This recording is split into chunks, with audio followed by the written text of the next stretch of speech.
Akeh wong ngarani menawa Pardana iku nom-noman umur 20 taun kasebut kocluk. Ewa semono ora bener menawa ana wong kang nyebut dheweke iku edan.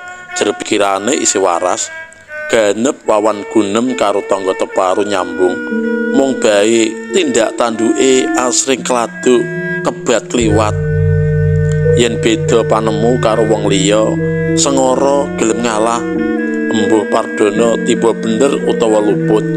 Menawa kalah debat banjur asring mamerake okole. Ora aneh menawa akeh pawongan wegah cecaturan kelawan dheweke. Senajan mengkono tangga teparune uga padha ngakoni keluwihane.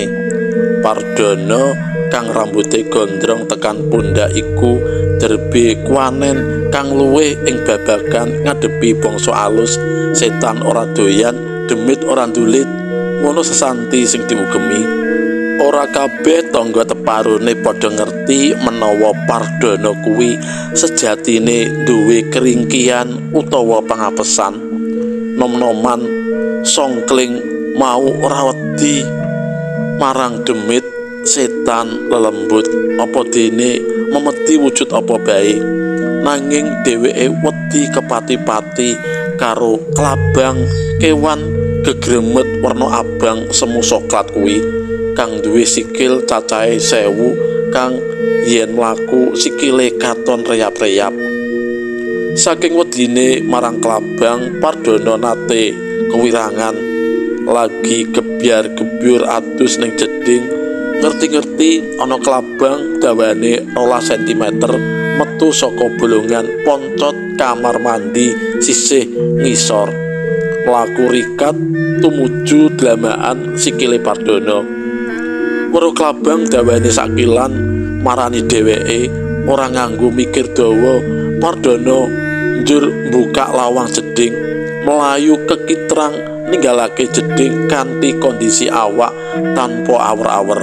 Uda mlejet karo bengok-bengok. Ana klabang, ana klabang.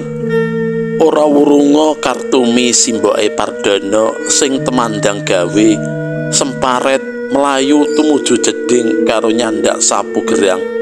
Klabang dikepyok nganggo sapu sada kasil dipateni dening Kartumi. Sore iku ning gerdu Rondo RT 4 dusun Woh Gaten, wong-wong lanang lagi padha cangkrukan.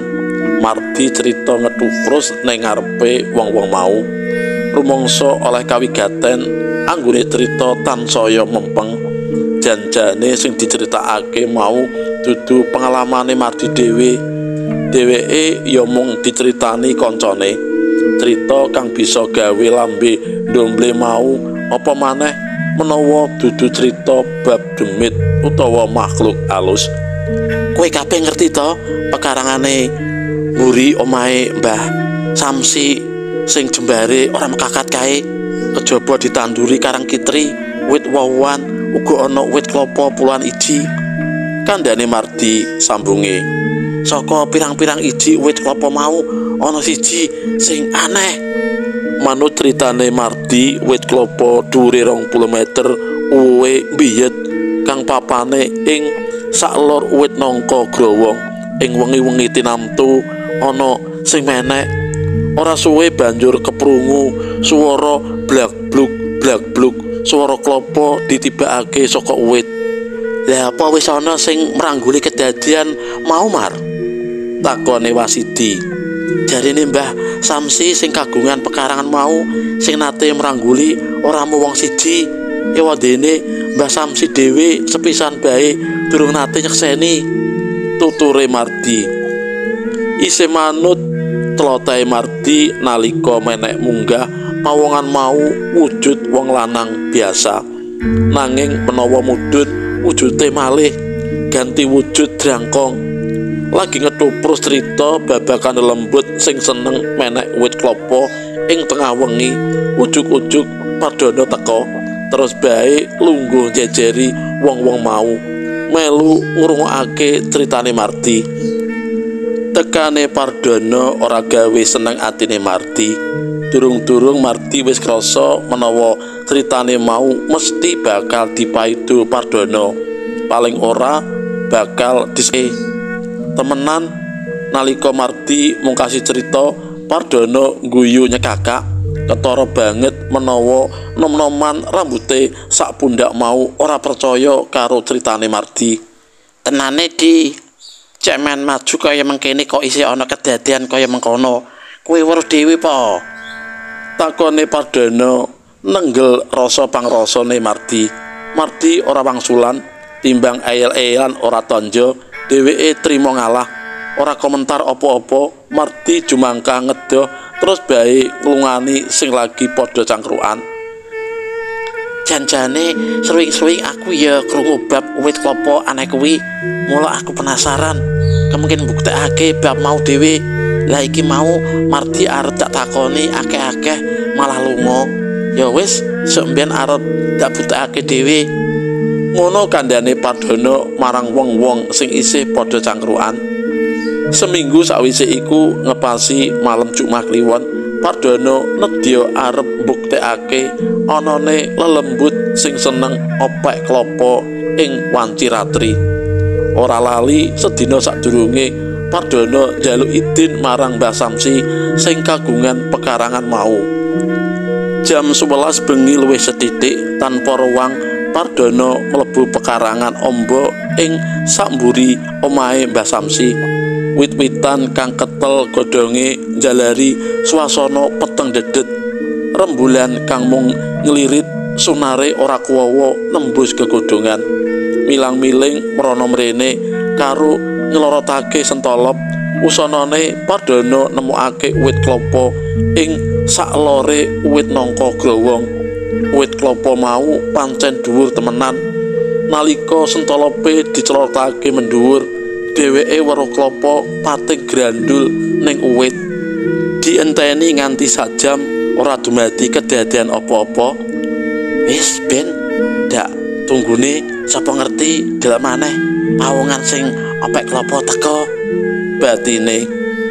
Bareng ngarepake jam 1 tengah wengi, ora ngerti teko saka ngendi Pardana weruh ana pawongan lanang dadane nglego celingkrak-celingkrik menek wit klapa. Pardana ora nglungani malah nyedak. Setengahe Pardana getun dene babar blas ora percaya marang critane Mardi. Ternyata Mardi ora mung dopok, critane dumadi tenan. Sepurane ya Di. Ngono grenenge. Rampung grenengan mengkono ngerti-ngerti sweet bluk ana klapa saglundung tiba saka dhuwur wit. Tibane pas ning sisih tengene awake Pardana. Ora wetara suwe, sweet bluk maneh-maneh klapa saglundung tiba saka dhuwur. Sing keri kuwi tiba ning sisih kiwa awake. Bekja ora nibani sirahku. Sirahku ketiban bisa sumyur. Ono batin atine. Durung sak menit ana kedadian klapa tiba ning sisih kiwa lan tengen awake saka dhuwur. Maneh-maneh keprungu swara sweet banjur bluk bluk. Meh bareng klapa cacah loro tiba ning sisih ngarep lan mburi awake Pardana. Ditunggu sawetara ora dumadi maneh klapa tiba saka dhuwur wit. Pardana sadar menawa sing opek klapa ing wanci tengah wengi kaya mengkono mesti dudu pawongan lumrah, nanging bangsane makhluk halus. Bareng karo iku ujug-ujug ana wayangan mudhun saka wit klapa, trampil lan terginas banget. Dudu pawongan lanang dadane nglega kaya nalika menek munggah, nanging malih rupa dadi wujud drangkong balung rangkane menungsa. Bareng karo iku Pardana krungu swara gedhe jembleger. "Kuwi grambelku, balena!" Kaget krungu swara jembleger kuwi, klapa sing dikujengi gregeli tiba ning lemah meh bae nibani jempol sikile. Pranyata Pardana mung kaget ora gigrik. Pisan maneh klapa cacah papat mau dijupuk arep digawa mulih. Ujug-ujug pluk ana barang tumiba ning kithoke, disawatake dening drangkong kang isih metangkrong ning wit klapa kuwi. bareng sing tememplek ning githoke kuwi mlaku treser-treser mudhun ning dada banjur ning perangan weteng Pardana bengok sak kanyange.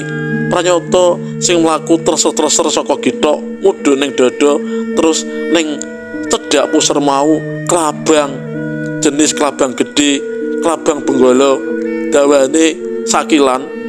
Bareng karo kuwi keprungu guyu lakak-lakak semune geguyu polahe Pardana.